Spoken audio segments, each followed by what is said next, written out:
YouTube world, it's your girl Meg B. Welcome back to my channel. If you are new to this channel and this is your first time seeing this face,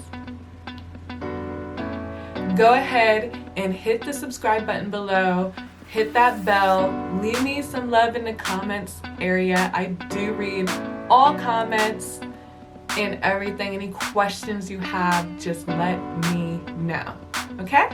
If you clicked on this video, that means that you are interested in learning about intermittent fasting. Now, intermittent fasting is something that I've been doing for the past year. I think officially I have passed my 1-year anniversary of intermittent fasting, and you guys, I am obsessed. It has been the lifestyle hack for me of the century, okay? And I'm going to get into why intermittent fasting is a lifestyle hack and why I would recommend people to give it a try. Before we get into the goodness of this video, I do want to make a small disclaimer. I am not a healthcare professional.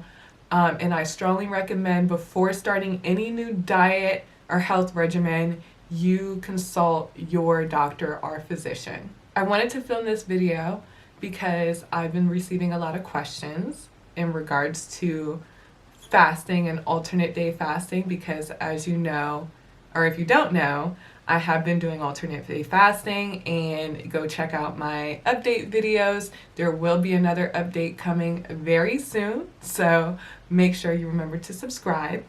I wanted to make this video because I wanted to give people like the basic information based off of the things that I've researched and learned from intermittent fasting for a year. First and foremost, what is intermittent fasting? Intermittent fasting is an eating pattern that cycles between periods of eating and periods of fasting. That's it. That's intermittent fasting. There is no restrictions on what you eat, just only when you eat. There are several different fasting protocols that you can incorporate into your lifestyle. The most popular being the 16-8 protocol, where you fast for 16 hours and then you eat in an 8-hour eating window. That is the most common form of intermittent fasting, and a lot of people call that the introduction to intermittent fasting. It's kind of the minimal amount of time that you could fast to see the benefits that I'm going to bring up shortly. So you have the 16-8, the 18-6, the 20-4, the OMAD, the alternate day fasting, which you guys know that I am currently doing. I started with the 16-8 method and then worked my way all the way into alternate day fasting. I didn't start alternate day fasting until more recently. I truly believe in order to fully grasp the concept of intermittent fasting, you need to understand the science behind it. So let's start with insulin. Insulin is a hormone that is released by your pancreas that allows your body to take glucose, or sugar, from the carbs that you eat and utilize it as energy. So insulin is required in order for your cells to allow sugar in. So let's make an analogy. This is how I like to look at it. So let's say that your cell is a nightclub and insulin is the bouncer and the people outside the club are blood sugar or glucose, whatever you want to call it. So the insulin is the gatekeeper that allows the blood sugar or the people to get in and out of the cell or nightclub. So when you intake too much sugar, carbs, glucose, whatever you want to refer to it as, when you intake too much, your body will naturally store the excess as fat. Unfortunately, that's what happens. Sorry to break it to you guys. So unfortunately, a result of intaking too much glucose is that your body can form something called insulin resistance. Insulin resistance is when your cells are ignoring the signal from the hormone insulin to grab the blood sugar in the body and bring it into the cells. So eventually, when you have too much sugar or glucose in the bloodstream, your cells will start to ignore it and not bring it in, and they're rejecting it basically. The club is at full capacity, let's say it like that. So your cell's at full capacity and it's just ignoring the bouncer, and it's like, no, we're not letting any more people, any more blood sugar inside of the cell. And this is insulin resistance.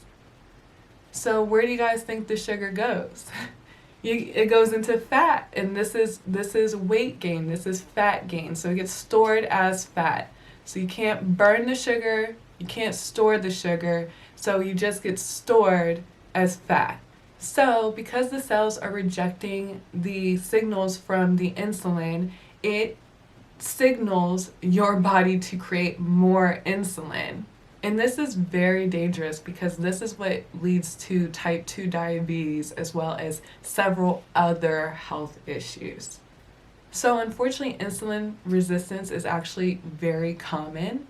In the United States alone, 60 to 70 million people suffer from insulin resistance. And 40% of individuals over the age of 50 may be at risk for insulin resistance, but it can happen at any age. Okay, so let's just start preventing this now as opposed to developing, this issue later on. So now that we know what insulin is and what insulin resistance is, how does that tie into intermittent fasting? Well, one big way of preventing this is through intermittent fasting. So you can utilize intermittent fasting to release this stored energy that you may have. Which takes me to my next segment, which is what happens when you fast. So what is going on inside your body when you are intermittent fasting? It takes your body 1 to 2 hours for your insulin levels to fall after eating. So if you're constantly eating, then you never really give your body a chance to get your insulin levels down. Therefore, you're not giving your body a chance to actually burn off any of the sugar storage that you have.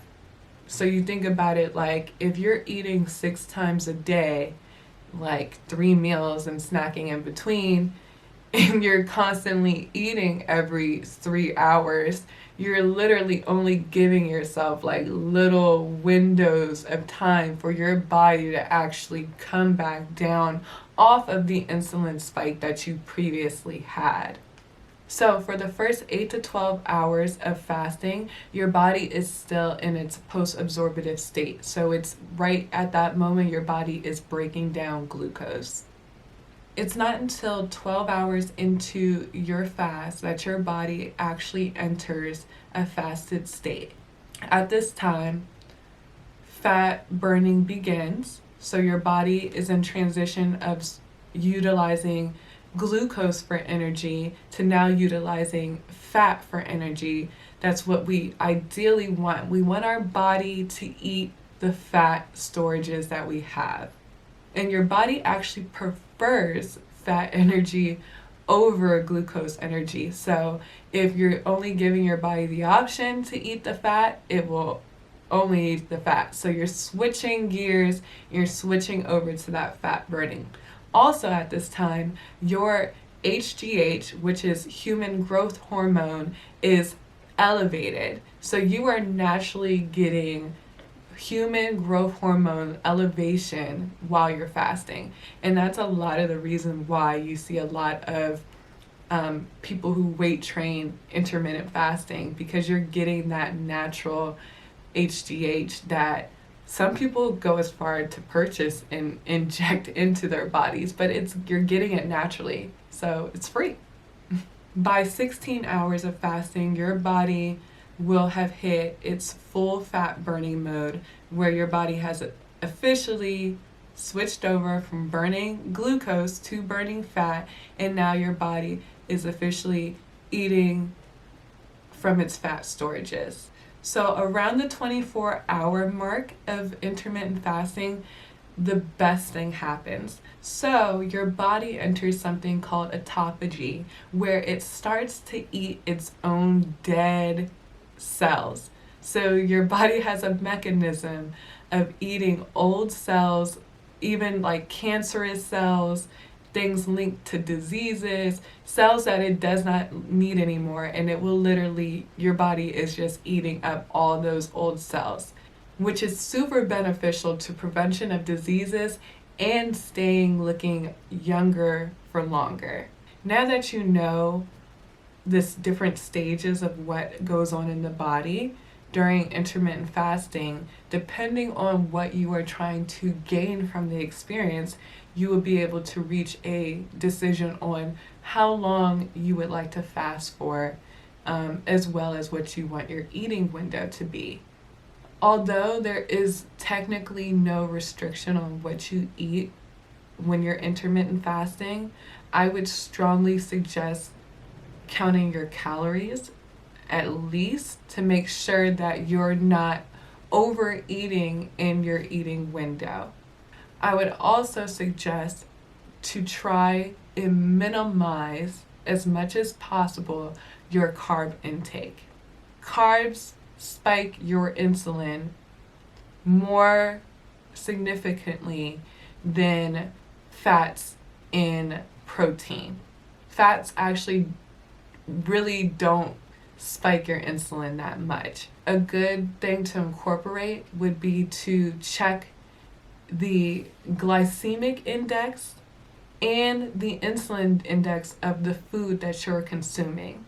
So basically what the glycemic index is that it rates the food on a scale of 0 to 100 of how it's going to affect your blood sugar when you consume it. You can simply Google glycemic index or insulin index, and always just keep that in mind when picking food, to try to avoid eating foods that are going to spike your insulin.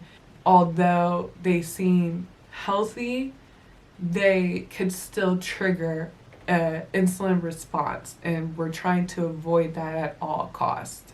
So also another question you may have would be, how much are you supposed to eat when you go to refeed or feast? This question is difficult to answer because everyone is different.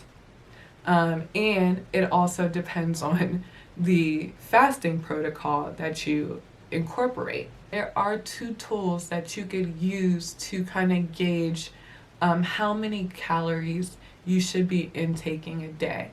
So one tool or calculator that you could use would be your BMR, or your basal metabolic rate. This is the amount of calories that your body needs on a daily basis in order to function. And the other one is your TDEE, which is your total daily energy expenditure.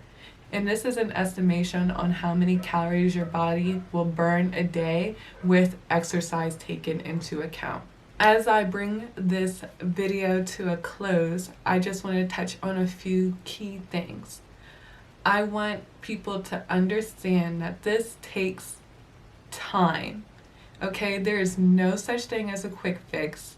You may not see the number on the scale move, but you'll begin to see your body composition change as you begin to burn fat while retaining muscle simultaneously. So you guys, I'm gonna wrap this video up.